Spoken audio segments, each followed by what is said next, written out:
거기 기경계 합시다.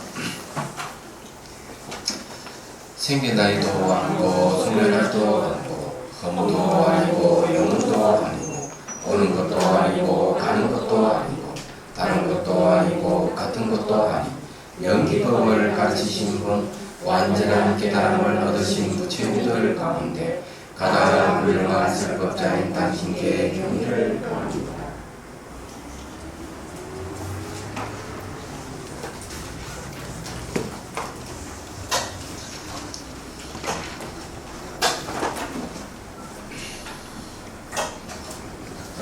이제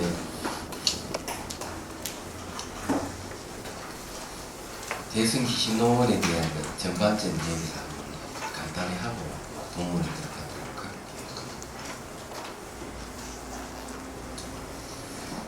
이 대승기신론은 아마 대승기신론에 대한 그 주석설을까 논문이 아마 제일 많습니다. 대단해요. 그래서 이제 대승기신론이 왜 이렇게 중요하냐, 이 대승기신의 영향을 굉장히 많이 끼쳤는데 우선 성각, 선종의 영향을 엄청나게 끼쳤어요. 그래서 이제 어록 같은 데 보면은 대승기신론 인용을 많이 합니다. 얘기하자면요. 뭐 그런 것 중에 뭐 본각이니 시각이니 불각이니 이런 말 많이 씁니다. 그리고 또 무념이라는 말을 많이 쓰고요. 근데 이 대승기신론이 이제 단순하지 않다는 거예요. 이 내용이 이제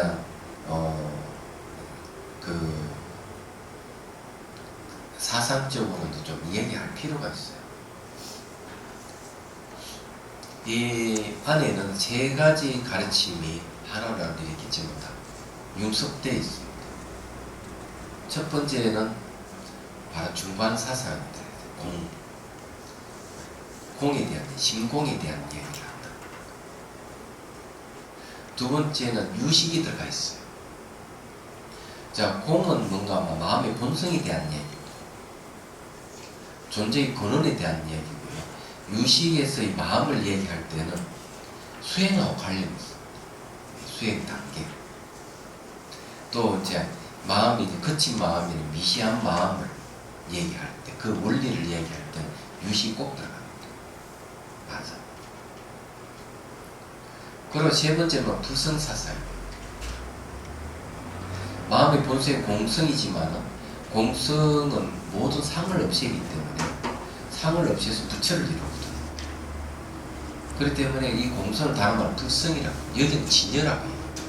불성이나 진여는 같은 뜻이 이름만 다르죠. 그런데 이 세 가지 가르침이 이렇게 딱 뭉쳐져 있어요. 근데 이 세 가지 가르침이 뭉쳐져 있다 하는 건 무슨 뜻을 의미하느냐는 걸 우리 확실히 알아야 돼요.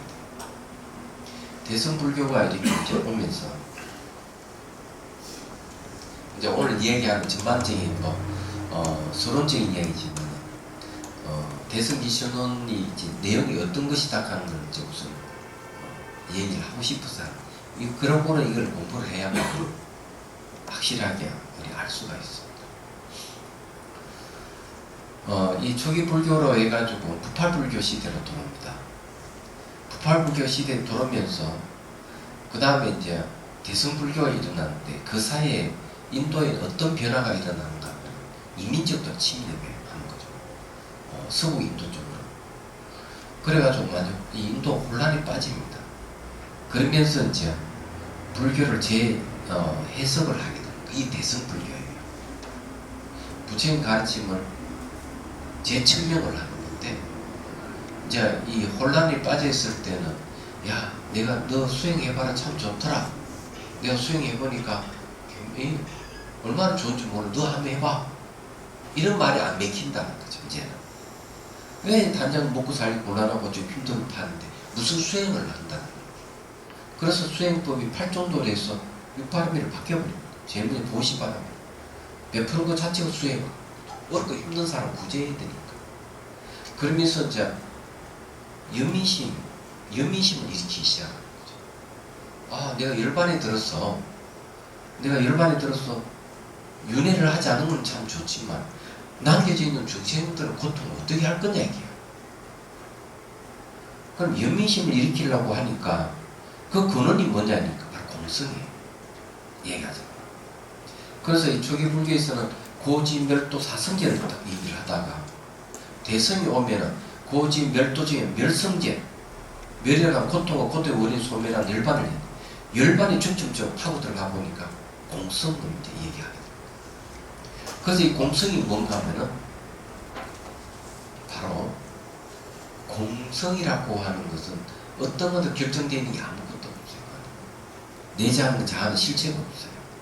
그럼 여기서 뭐가 일어나는가 하면은 바로 자비심이 일어나요. 그 중에 자비 중에서 비심, 연민심이에요. 그래서 열반에 머물지 않는다. 그런데 그게 이제 예를 들어서 유마경 관중생품을 보면 그런 얘기가 나오는 거죠. 중생은 중생이 아닙니다. 중생은 물에 뜬 달과 같고, 돌 여자가 아이 낳는 것 같습니다. 물에 뜬 달은 가짜고 돌 여자도 아이를 낳을 수가 없어요. 그래 중생은 가짜라는 거죠. 중생은 다 결정되어 있지 않다. 그럼 중생은 뭐냐? 공입니다. 공성입니다. 그런데 보디사트바는 그걸 알기 때문에 그 중생을 구제하려는, 당신과 나랑 같은 공성이 다 평등하다는 거 알기 때문에 중생을 구제하려는 연민심을 내는 거죠. 그럼 중생은 그걸 모르고 있습니다. 얘기하잖아요. 자기가 언제든지 중생의 껍질을 벗고 부처될 수 있다 그런 사실이에요. 그래서 이 공성과 연민심을 가지고 있는 관계가 있는 거죠. 그 대성불교라 하는 것이 그렇게 바뀌는 거예요. 예. 그러면서 이제 나타나는 게 뭔가 공간불교가 나타나요. 이때가 부파불교에서는 아공 법륜을 얘기해요. 아는 공하지만 눈에 보여 들리는 이 세계는 존재한다. 실체성이 있다. 이렇게 이제 주장을 했던 것인데, 대성불교, 특히 대성불교에서는 아공뿐만 아니라 법도 공하다. 주관도 공하지만 객관도 공하다. 이렇게 딱 얘기를 하는 거죠. 그 이 공성을 얘기하는 게 이제 누군가 하면 바로 용수보살이 등장해서 중론을 이제 저술을 하고 공사상을 쫙 펼칩니다. 공사상이 공이치를 딱 펼치는 거죠. 얘기하는. 그렇기 때문에 이제 거기에 관계되는 이제 이 경전이 반야부 600부 반야경. 그 중에 핵심되는 반야신경. 그러다가 한 100년쯤 이상쯤 지나가면서 공성을 허무주의로 허무로 보는 사람이 생기기 시작합니다. 그래서 등장한 게 뭔가 하면은 유식사상이 등장.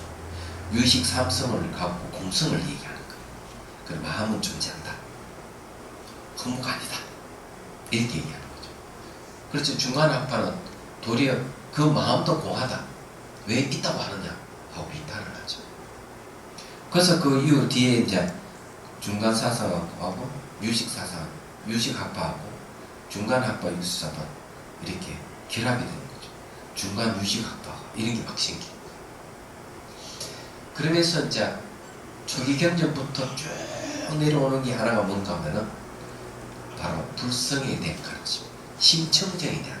초기 경전은 심청정을 얘기하는 거예요. 이 불성을 얘기합니다.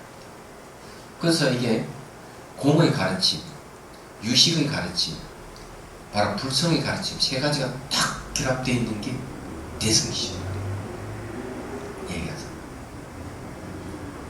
그럼 마음밖에 법이 있고 법밖에 마음이 없다.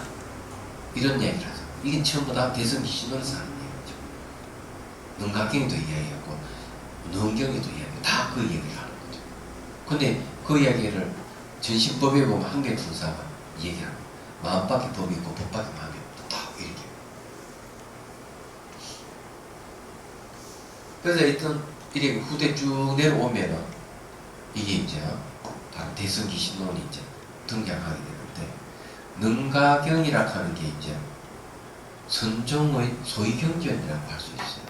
그 달마스님 선을 가져왔는데 그 달마스님 가져온 선이 뭔가 하면은 능가종이에요. 왜? 능가경을 가져갔기 때문에. 그 능가종이에다가 초조 달마, 2조 해가, 3조 승찬, 4조 도신, 5조 홍인, 6조 해능으로 탁 넘어오면서 소위경진 금강경을 탁 바뀌어버려요. 무슨 말 이해가 되시죠? 근데 어쨌든 선종의 소위경진이 능가경이었다는 거죠. 능가경의 주석서가 뭐냐 하니까 대승신론이 학자들은 그렇게 얘기를 하고 있는 거죠. 그러니까 이게 선종의 가르침하고 바로 대승신론의 가르침하고 일맥상통하는 점이 너무 많은 거예요. 인용을 봐요. 엄청나게 중요한 거죠.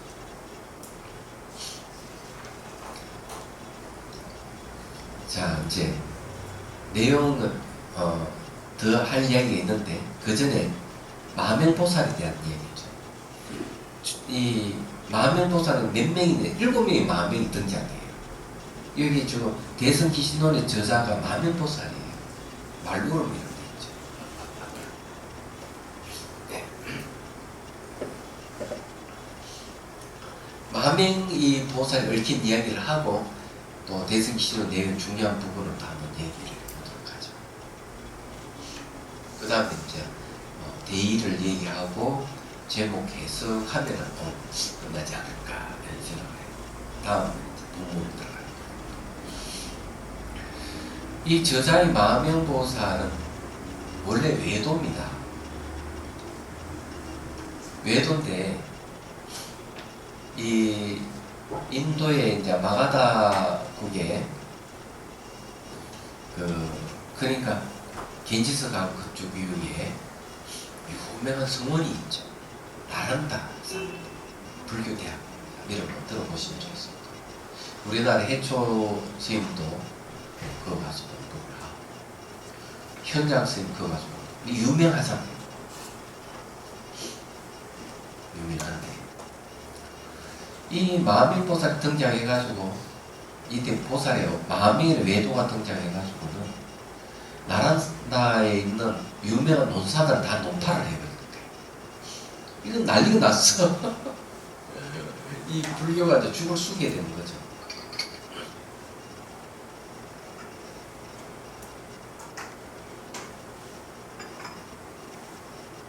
그래서 이제 나란다서 편지를 누구한테 보낼까 하면 저기 남쪽에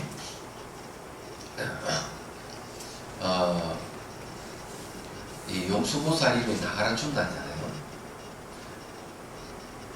나가라준도 콘닥하는 지역이 있습니다. 그게 아주 대성불 융성하고 있는 자리 남쪽이에요. 우리가 그 마명보살 아니 저기 그 용수보살의 유적지도 탐사하고 좀 가고 이랬는데 언제 기회 있으면 가면 좋겠다 생각해요. 그 이제 마명보살에 편지를 해가지고 당신이 오셔가지고 이 망나니 같은 망치 같은 이 마명 외도를 좀 어디 좀 처리 좀 해주십시오. 다 편지를 보내. 편지를 보내니까 용수보살이 편지를 뭐라고 내 제자 보낼게. 제자가 뭔가 제바 제파라 하기도 하고 제바 보살을 보내요. 그래서 이제 제바 보살이 이제 딱 가가지고는 한 번에 마명 외도를 그냥 노파를 해요. 한 번. 그럼 뭘로 노파하겠어요? 바로 공사상, 공선에 대한 거죠. 그러고는 이제 이 마명이 부처님께 기해가지고 공부를 해서 내놓은 저술이 바로 대승기신론입니다. 얘기하자면 이해가 되시죠? 이 제파보살은 굉장히 유명한 보살이에요. 잘 알다시피 이분이 일화 중에서는 뭐 유명한 게 있는데 이 온갖 뭐 되게 말씀을 잘 하시고 이런 외도들 당하지 못하니까 한 외도가 칼을 품고 그가 대로나는 지향에서 배를 찔러 창자를 돌아내죠. 제파보살은 배를 움켜쥐면서 얘기를 합니다. 당신이 여기 있으면 내 제자에게 붙들려 죽을 것이다. 얼른 뒤쪽으로 도망가시오. 아니 죽어가면서 그 사람을 살려주는 게 이 대단하잖아요. 보통 범부 같으면 어때요? 이를 빡빡 갈면 내 귀신 돼서는 내 왼수를 긋겠다 이럴 건데 안 그렇게 했어요. 제파보살 대단한 거죠. 어쨌든 이 마명보살이 이제 대성기신을 접수를 했는데 여기에 중요한 게 이제 여러 개가 있지만 그 중에 하나를 이제 얘기하자면 유식사상을 그대로 받아들이지 않았다는 얘기예요. 지금 티베트 불교에서도 뭘 얘기를 하고 있는가 하면 유식은 불완전한 가르침이라고 얘기합니다. 유식사상. 정말 그렇게 얘기합니다. 그리고 이 중간의 입장에서 비판을 하죠. 예를 들어 그 중에 하나를 얘기를 하자면 이런 겁니다.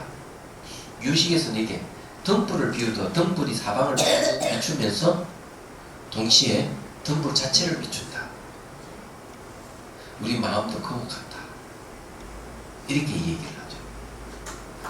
근데 이걸 중간 파파에서는 딱 그냥 쳐버립니다. 뭐가 얘기하는가 하면 어두울 때는 비춘다는 말이 맞다. 등불 자체는 어둠이 없지 않느냐. 어떻게 비춘다는 말이 있느냐. 그렇죠? 물론 이 이야기는 중론에 나옵니다. 근데 이게 왜 중요하냐면은 마음이라 하는 대상을 비추고 동시에 등불 자체를 비춘다. 이러지만 맞는 말이지만 등불 자체는 어둠이 없기 때문에 비춰도 비춘다는 말을 할 수가 없는 거죠. 어둠이 없기 때문에 비춘다는 말을 못하는 겁니다. 그럼 이걸 잘 얘기 들어보면 뭔가 마음의 본성에 들어갈 수 있다. 주객이 없는 자리에 들어가는 가르침이에요. 중론이야말로. 공사상이야말로. 그래서 공이라 하는 것은 한가밖에 없다. 이렇게 얘기를 하는 거예요. 그래서 이 유식의 가르침은 완벽하지 않다고 얘기를 하는 겁니다.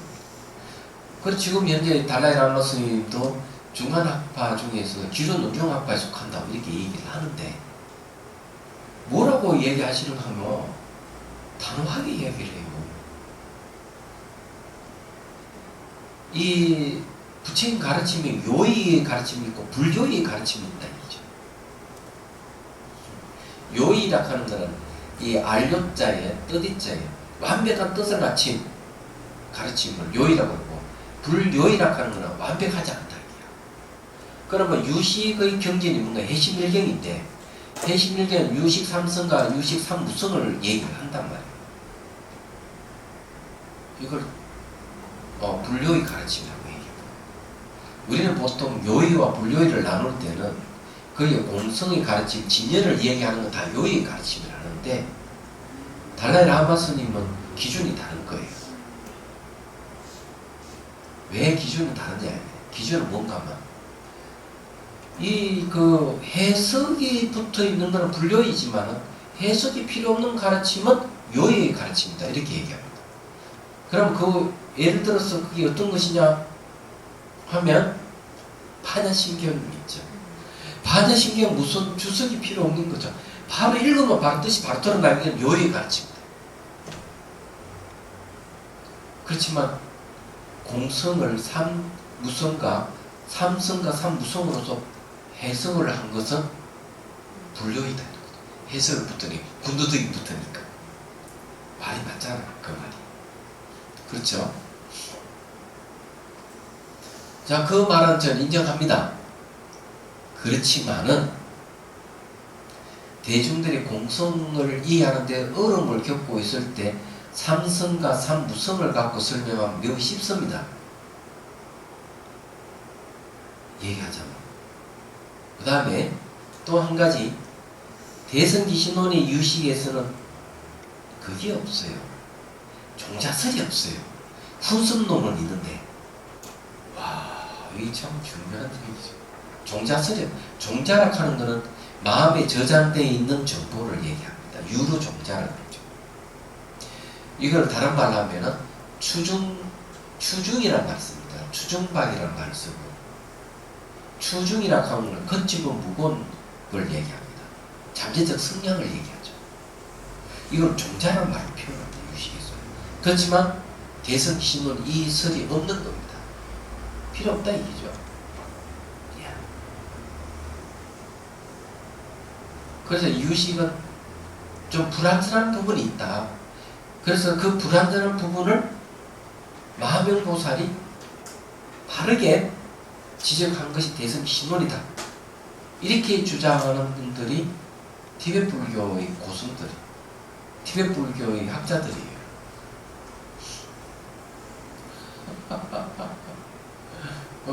그걸 우연하게 알았어요. 내 제자가 남인도에 대봉사원에서 공부를 했어요. 얘기하자면 강당을 졸업하고 다시 티베트 가문에 가서 공부를 할 거야. 그럼 그게 기본적으로 대론이죠. 체리라 해가지고 이걸 하는데 이 교과가 다르기 때문에 이 스님 할 때마다 막히는 거야. 안 되는 거지 그 스님들아. 그래 이 스님이 뭘 했는가? 강당에서 배웠던 하무경이라든지 대성기신론에 나오는 걸 가지고 인용해서 대론을 벌이면 상대가 말문이 탁탁 막히는 거지. 이 스님 이걸 알았던 거예요. 그러면은 그게 진짜 맞는지 안 맞는지 그러면 자기 강사 스님한테 가야 돼. 안 그래요. 그래 이제 얘기들 한번 갔더니만 강사 스님이 씩 웃더니 그런 얘기를 하더라고요. 대성기신론이나 하암경은 강당을 졸업하고 배우는 강사들이 배우는 거다. 이게. 강사들이 배우는 교과라는 거죠. 그러니까 학인 시절을 못 배우는데 벌써 한국의 가문에서는 벌써 하암경도 배우고 대성기신도 배우는 거예요. 그러니까 티베트 가문에 있는 티베트 스님들은 그걸 모르기 때문에 오히려 그 스님들이 탁탁 막혀버리고 일이 벌어지는 거죠. 네, 그러면서 그 강사 스님 그런 이야기, 이 마음병보살 대성기신론에 대해서 바르게 유식의 단점을 바르게 지적한 것이다. 이렇게 얘기하더라고요. 어쨌든요, 그런 이야기를 들었습니다. 근데 어쨌든 유식의 종자설이 없다는 거. 그런데 아이러니하게도 요즘 심리학에서 이 얘기를 할 때 트라우마를 설명할 때 유식의 종자설이 유용하다는 사실이에요. 놀랍게도 한번 생각을 해봐야 돼요. 저는 유식을 옹호하는 옹호론자는 아니에요. 그렇다고 중간 학파의 중간의 가르침을 지금 옹호하는 것도 아니에요. 얘기하자면. 그럼 저는 다 필요하다고 보는 사람입니다. 거기서 어떻게 더 수승한 자를 따질 수는 있지만 불교로 치면은 유식의 가르침이 맞는 사람이 있고 중간의 가르침이 맞는 사람이 있기 때문에 다 필요하다고 보는 사람이에요. 제 입장은 그래요. 그래서 이제 얘기하자면은 유식에 대한 얘기하자면 그런 부분들이에요. 얘기하자면 그러면은 대성기신론에서 이 중간의 가르침, 공사사의 가르침 어디에 드러나는지 하는 부분이 있어요. 그럴 거 아니에요? 진영문을 이야기할 때는 바로 진영문에 바로 공사사에 들어갑니다. 공의 가르침, 공의 이치가 들어가고요. 심체밀문에서는 유식의 가르침이 들어갑니다. 그 다음 일심 인문할 때 일심을 이야기하는 일심은 바로 불성을 얘기합니다. 그래서 세 가지 가르침이 안에 다 들어가 있는 거죠. 그럼 이해가 되시죠? 생각해 보시면 그 중에서 이제 원효 스님께서는 본각, 불각, 시각을 이야기할 때 바로 공의 가르침, 공의 이치로서 설명합니다. 본각에서 불각이 나온 것 무자성이다. 자성이 없는 것이다. 불각 때문에 시각이 생기는 것도 자성이 없는 것이다. 시각과 불각이 시각이 불각을 타파하고 본각으로 돌아가는 그 본각과 시각의 관계도 무자성이다. 무자성은 자성이 없다 하는 말, 공을 얘기하는 거예요. 그렇게 얘기를 하고 있다. 제가 너무 어려운 이야기를 합니까? 아니, 대충 내용 그렇다는 걸 좀 얘기를 하는 거예요. 자, 그 다음에 이제 대승기신론에서 아주 중요한 부분. 자, 저는 오랫동안 대승불교의 수행에 대한 체계에 대해서 관심을 가졌습니다. 왜 그 생각을 했는가 하면 우리나라는 대체적으로 가나선입니다. 가나선 체계를 가르쳤어요. 얘기하자면 가나선 체계를 가르치기 때문에 그러면 가나선의 교과서라는 게 어떤 것이 있느냐. 가나선의 교과서는 대스님이 가나선을 창조했죠. 그래서 대스님 서장이 가나선의 교과서예요. 그 다음에 고봉선사의 의록 선료가 바로 가나선의 교과서예요. 보조국사의 저료가 가나선의 교과예요. 교과입니다. 이해가 되시죠? 이게.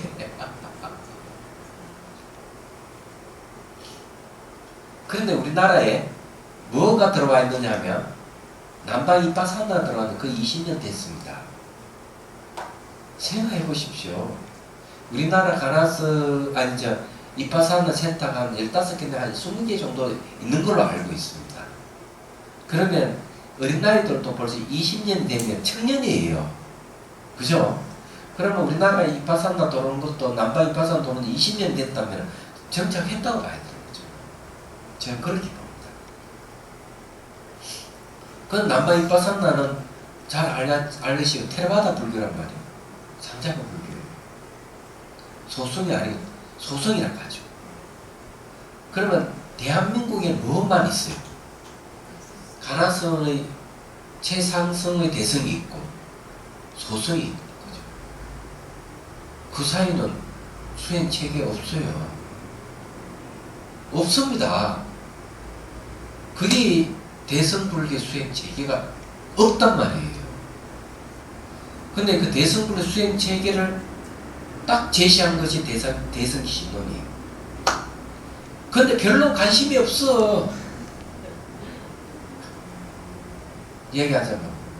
그러면은 대성기신론의 수행체계, 대성불교 수행체계를 이 대성기신론만 있는 게 아니에요.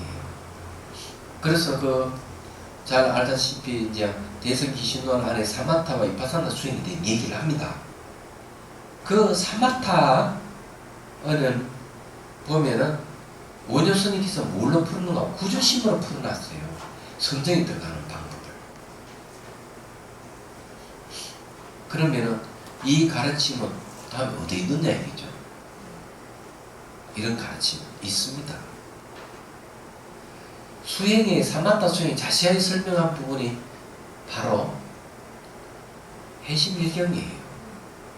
해심일경 소에 보면 원척스님께서 잘 설명해 놨어요. 얘기하자면. 또 그러면은 대성불교의 수행에 대해서 어디에 또 얘기하고 있느냐.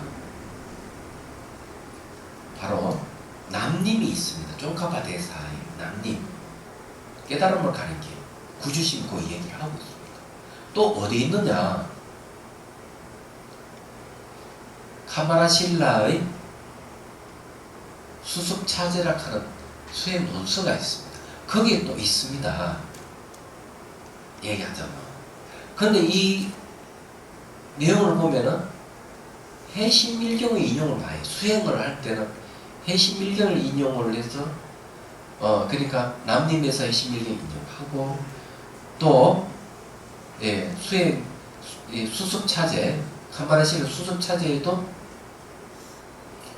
해신밀경 인용하고 있는 거예요. 그래 그 유사한 것이 또 대성기 신원에도 있어요. 이제 두루두루 통하고 있는 거죠. 얘가. 그래서 제가 원칙소에 따른 해신밀경을 제가 번역해서 냈지 않습니까? 낸 이유가 바로 이 수행 때문에 낸 거예요. 대성분의 수행 체계 때문에. 다른 이유가 있는 게 아니에요. 그래야 이제 이 땅말 들어가죠. 남방의 이바산나, 그 다음에 대성불교, 수행체계, 그 다음에 가나서 연결이 쫙 되는 거예요. 그래 이런 연결을 딱 해동시킨 게 뭔지 아세요? 자비선이에요. 이 자비선입니다. 그 자비선이라는 게 자비선 안에 자비수관이 있고 자비다선이 있고 자비경선 세 가지 수행법이 있는데 그래가 다 이렇게 해동시켜놨어요. 또 밀교까지 그냥 다 초기 불교에 쫙 그냥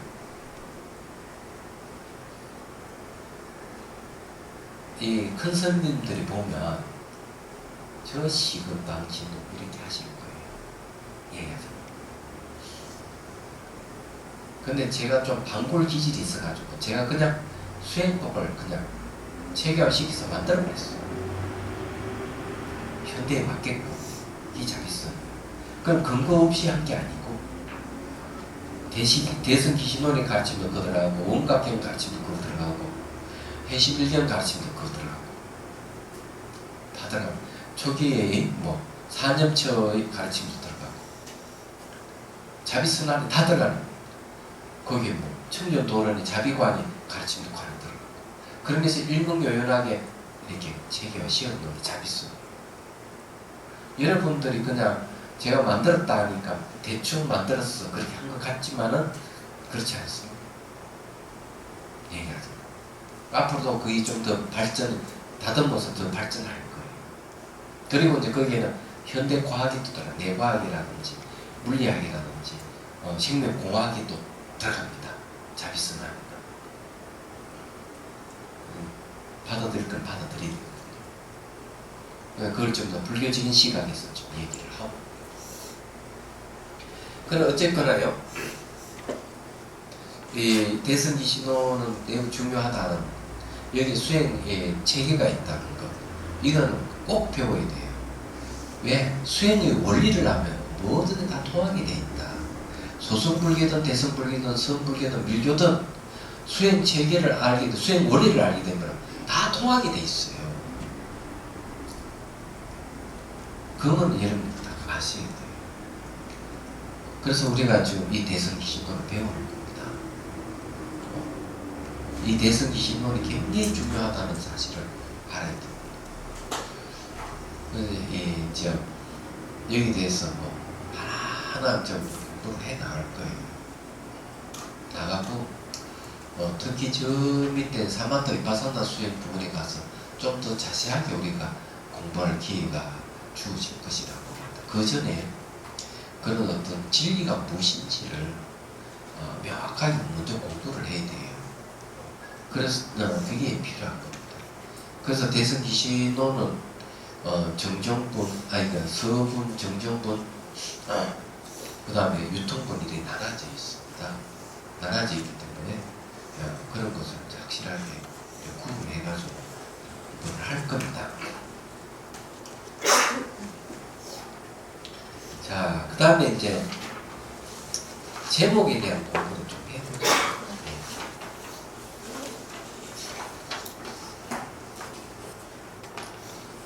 자, 이 대승기신론을 만명보살이 지었는데 정화스님이 번역을 했습니다. 왜 우리나라에는 많은 스님들이 대승기신론을 번역을 했는데 왜 하필이면 정화스님 번역을 선택했느냐 하면 정화스님 번역이 아주 좋아요. 그냥 읽으면 뜻이 다 드러나게 돼 있어요. 다른 부는 뜻이 잘 안 드러나는데 정화스님 번역은 읽으면 뜻이 드러나게 돼 있어요. 그래서 이걸 선택한 거예요. 두 번째 이유는 정화스님은 선방에 오랫동안 정진을 하셨습니다. 선방을. 그리고 남방불교도 접했던 분이에요. 그리고 대만에 가서도 수행을 했고 남쪽에 가서 수행도 했고 선방에도 오래 다니셨고 그래서 이 수행에 대해서는 식견이 있을 뿐만 아니라 수행의 경지를 가지고 있는 분이에요. 그런 분이 번역했으니 분명하죠. 세 번째 이유는 제 도반입니다. 존경하는 도반이에요. 그래서 선택을 한 거예요. 네. 이해가 되시죠? 네.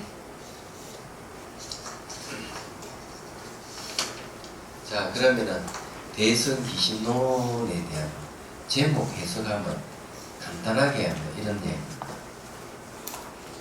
대성에 대해 믿음을 일으키는 논문 이런 뜻입니다.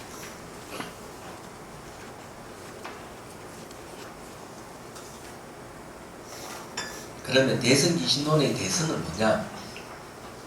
일심을 일심. 네. 대성기신론의 대성은 일심을 이야기하고요. 또 이제 다르게 얘기하면 불성을 얘기합니다. 그게 대성이에요. 큰 대자는 대개 이제 말하자면 최상용 3대를 얘기를 하죠. 네. 성의 가르침은 성한 탈성자를 가르칩니다. 바로 진여를 얘기를 합니다. 그게 가르침에 대한 얘기.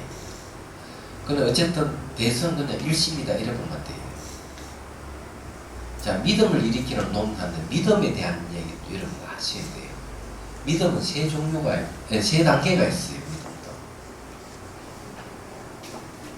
대성기신론의 믿음은 불법성 삼보에 대한 믿음이 있고 나 안에 진여가 있던 진여의 믿음이 있습니다. 네 가지 믿음을 얘기를 해요.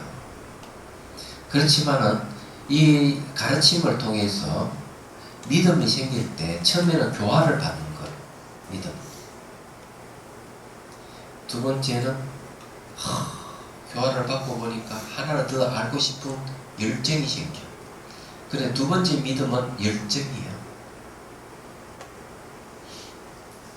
세 번째는 뭔가 하면 그렇게 열정을 갖고 막 공부를 하다 보니까 확신이 와. 이 세 번째 확신이 온 그 믿음이 바로 깨달음으로 이끄는 믿음입니다. 우리는 믿음을 타고 가야 돼요. 믿음을 타지 않으면 깨달음이 이르지를 못합니다.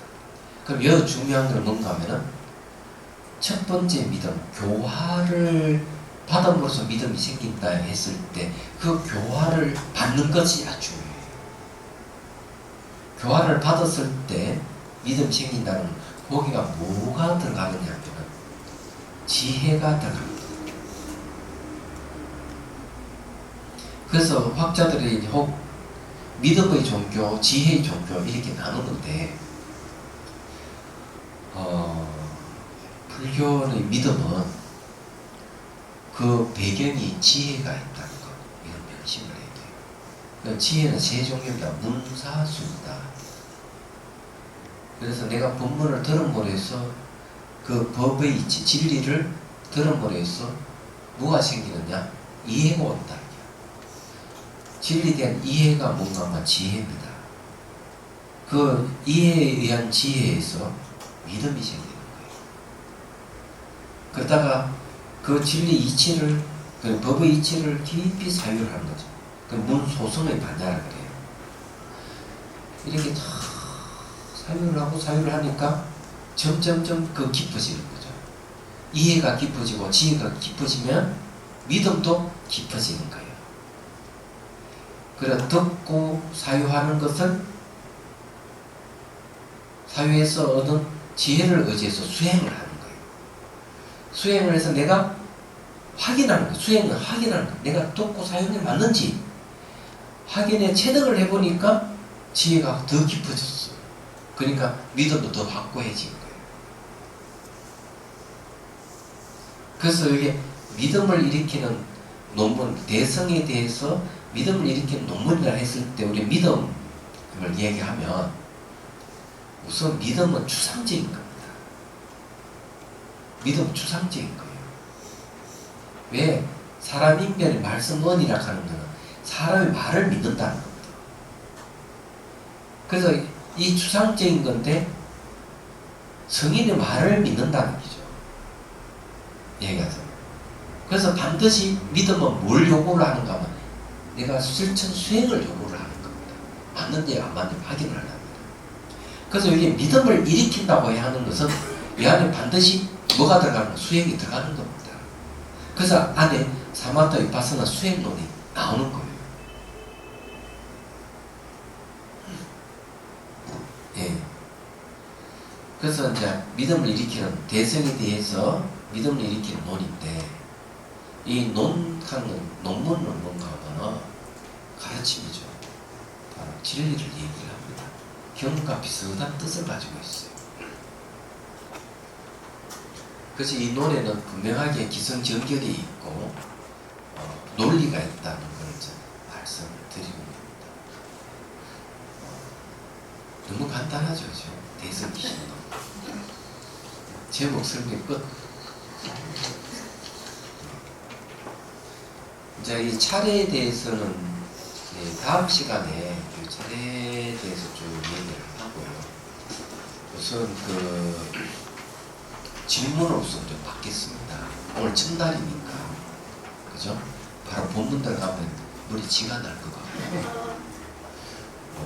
우선 미리 말씀드리는데 대성기신론은 긴가 민가 하는 부분 막 헷갈리는 부분도 꼭 있을 수가 있습니다. 그리고 어려울 수도 있거든요. 그럴 때 가장 필요한 게 뭔가 질문을 하셔야 돼요. 이 뭔지 질문해야만이 그게 해결이 됩니다. 저는 질문 받는 걸 매우 좋아하는 사람이에요. 질문이 없으면 섭섭한 마음을 가집니다. 대도 안 되는, 그러니까 말도 안 되는 이상한 질문도 괜찮아요. 이 질문일까 싶은 그런 질문도 괜찮으니까. 자, 그럼 대성기신론에서 혹시 여러분 더 알고 싶은 거 있거나 그런 거 있으면 혹시 제 강의에 의문점이 있거나 여러 가지 있을 거예요. 질문하세요.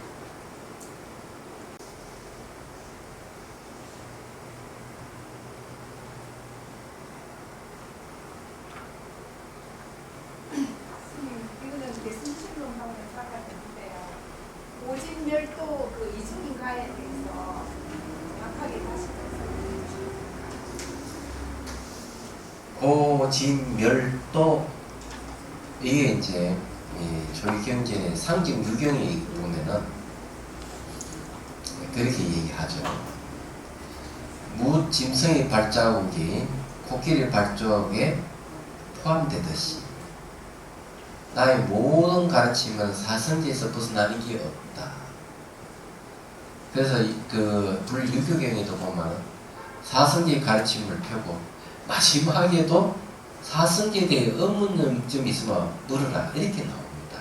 그럴 정도로 중요한 거죠.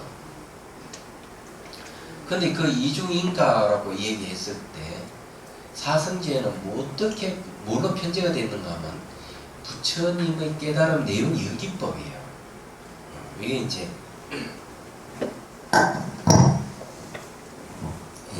이런 알 필요가 있는데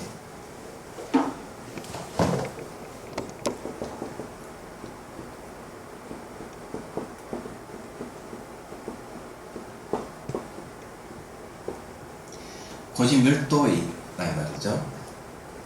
그러면은 이 깨달음의 내용이 뭐냐 하면 내용이 연기입니다. 연기. 자, 연기는 그러면은 어떤 뜻이 있는가 하면은 인과의 뜻이 있습니다. 또 하나는 상호 보존의 뜻이 있어요.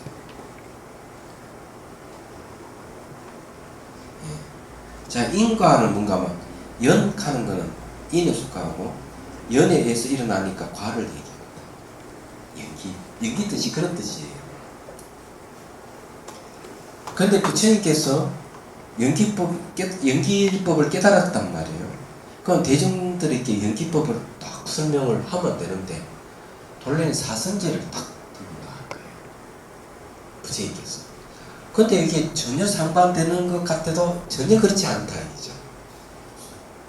왜냐하면은 연기의 이 가르침을 가지고 수행 체계를 이게 세운 겁니다. 고지멸도는 수행 체계예요. 자, 이거는 인생은 괴롭다. 괴로운 것은 우리 알아야 할 대상이에요. 괴롭다고만 얘기하면은 그렇죠. 그래서 인생이 괴롭다고 얘기하면 참 위대하신 분이에요. 그렇지만은 더 중요한 거는 괴로움의 원인을 얘기했다는데 아주 중요해요. 괴로움의 원인. 왜 괴로운가? 괴로운 원인을 이야기했으니까 대단한 거죠. 그렇지만은 누구나 괴로운 원인을 얘기를 할 수 있어요. 더 대단한 것은 소멸멸. 괴로움과 괴로움의 원인 이 두 가지가 소멸을 한 걸 얘기한다. 그럼 모든 생사 윤회에서 벗어난 거죠. 그거 대단하신 거예요. 그렇지만 그보다 더 대단한 거는 여기 이르는 길을 제시했다. 그 여기 뭔가 8정도입니다. 8가지 길이죠. 괴로움의 소멸을 괴로움을 소멸을 할 수 있는 뭡니까? 방법이죠. 방법을 제시했다. 그래서 대단하시다. 그렇다면 여기 이제 요 내용 보면은 인생은 괴롭다 하는 건 뭡니까? 결과를 얘기합니다.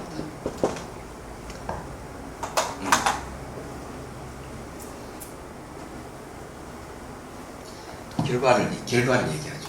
그럼 괴로운 원인인을 얘기하죠. 그러면 괴로운 원인 소멸했다 하는 거는 결과를 얘기합니다. 그러면은 소멸한 방법을 얘기하는 인을 얘기합니다. 그래서 이걸 갖다가 이지인가라고 얘기하는 거죠. 그 쉽게 말해요. 부처님 당신은 연기법을 깨달았기 때문에 연기 이치를 알게 되면은 모든 고통에서 소멸하는 거죠. 그것을 구체적으로 딱 제시한 게 고지멸도 사성제란 이지인가예요. 이해가 되시죠? 그런데 왜 하필이면은 과인, 과의, 과가 먼저 들어왔네. 결과가 먼저 나왔는데 얘기죠. 그게 중요한 거예요. 우리는 원인을 이야기하고 그 다음 결과를 이야기할 건데 반대로 결과를 이야기하고 원인을 왜 이야기했을까? 결과를 먼저 이야기하는 것은 바로 현실적인 걸 얘기합니다.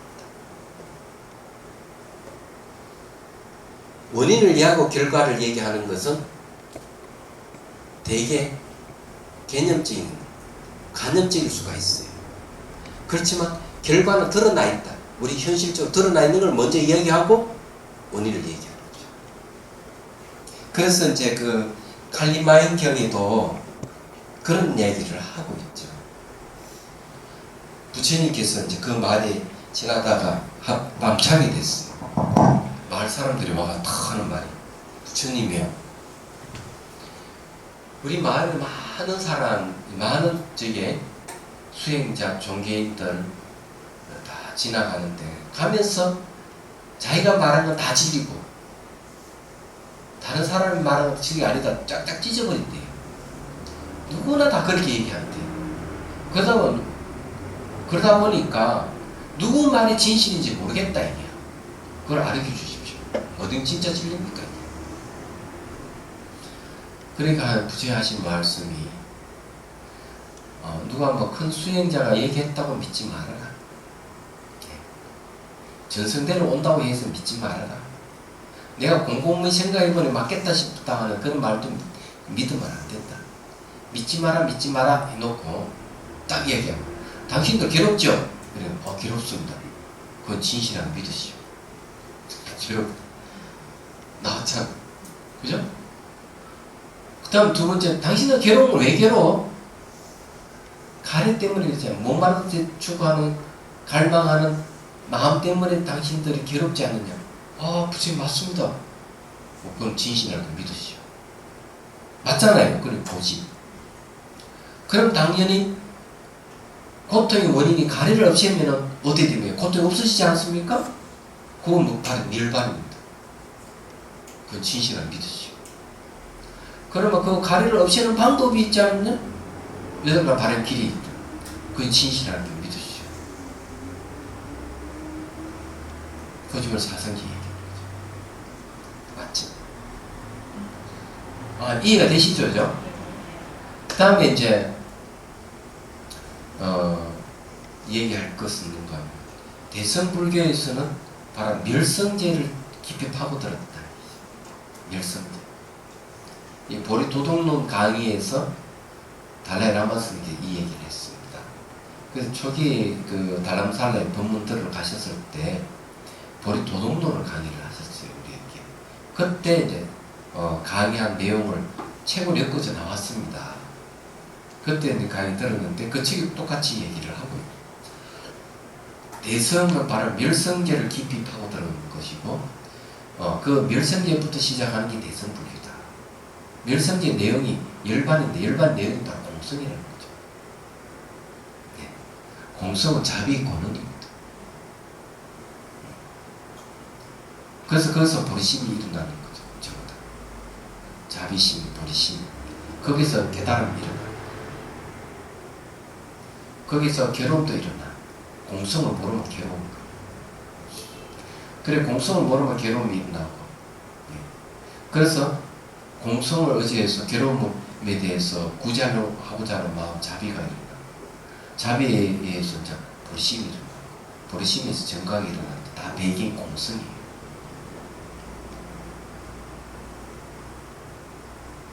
네, 그럼 우리 대승기 신론 이야기하는 건 철저하게 멸성제에서 근거를 하고 얘기해요. 물론 그 배경 고진별도 사성제입니다. 사성제는 언제든지 이 초기 불교든 대성 불교든 벗어나는 게 없어요. 네. 그러면 이제 어느 정도 이제 해소됐죠. 선생님 질문이 더 있는데요. 네. 그 보통이 좀 일반적인 사람은 인생을 괴롭다라고 알기까지는 도성제를 어느 정도 알아야만 인생이 괴롭다. 이거를 알게 되는 것 같아요. 그러면 아니, 그런 건 아니에요. 아니에요? 이 도성제는 뭔가 하면 괴로움의 원인을 제거하는 방법이에요. 닦아야 할 그 대상이 도성제라고 안다면 인생이 괴롭다 이 출발점 자체가 인생을 괴롭다 하는 거는 경험적인 겁니다. 그러니까 일반적인 사람들이 저기서부터 출발이 잘 안 되잖아요. 아니, 그래서 괴로움은 알아야 할 대상이에요. 그래서 뭐가 괴로워? 생로병사가 괴롭다. 사랑하는 사람 만나니 헤어지는 게 괴롭고, 운수진 사람이 만나니 괴롭고, 내가 원하는 것은 이루지 못할 때 괴롭고, 또 뭔가 마음에 왕성한 기운 때문에 주체하지 못해서 괴롭다. 이런 현실적인 이야기를 하는 거예요. 현실적인 이야기. 그렇기 때문에 괴로움이라 하는 것은 뭔가 하면 경험적인 것이고 알아야 할 대상이에요. 이 괴로움의 원인을 끊어야 할 대상이고, 얘기하자면 면은 정득할 대상이고 도락하는 닦아야 할 대상을 얘기하는 거예요. 그래서 도를 먼저 얘기하는 게 아니에요. 당신 괴롭냐 안 괴롭냐 누군 다 물어봐. 다 괴롭다고. 스트레스 받습니까 안 받습니까? 물으면 다 받는다 얘기죠. 그럼 그건 괴로움이라는 거죠. 그래서 불교는 괴로움이 무엇인지를 알았을 때 시작인 거예요. 그래서 불교는 어린아이 종교가 아니고 어른의 종교라는 거죠. 천방지축 20대 30대는 잘 모를 수가 있어요. 인생이 즐겁기만 하죠. 그렇지만은 사회생활하면 이래 부딪혀 저래 부딪혔을 때 그때서야 이제 불교를 알기 시작합니다. 얘기하죠. 하긴 요즘 뭐 초등학교 5학년짜리도 뭐 스트레스를 받으니까 머리를 막 벽에 막 받는 애도 있더라고요. 자, 해양기 합시다.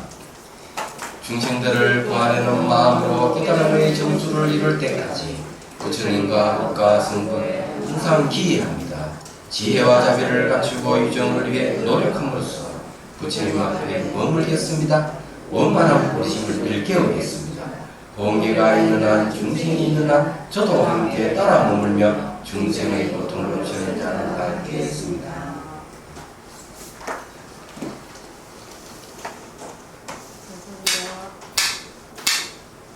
수고하셨습니다.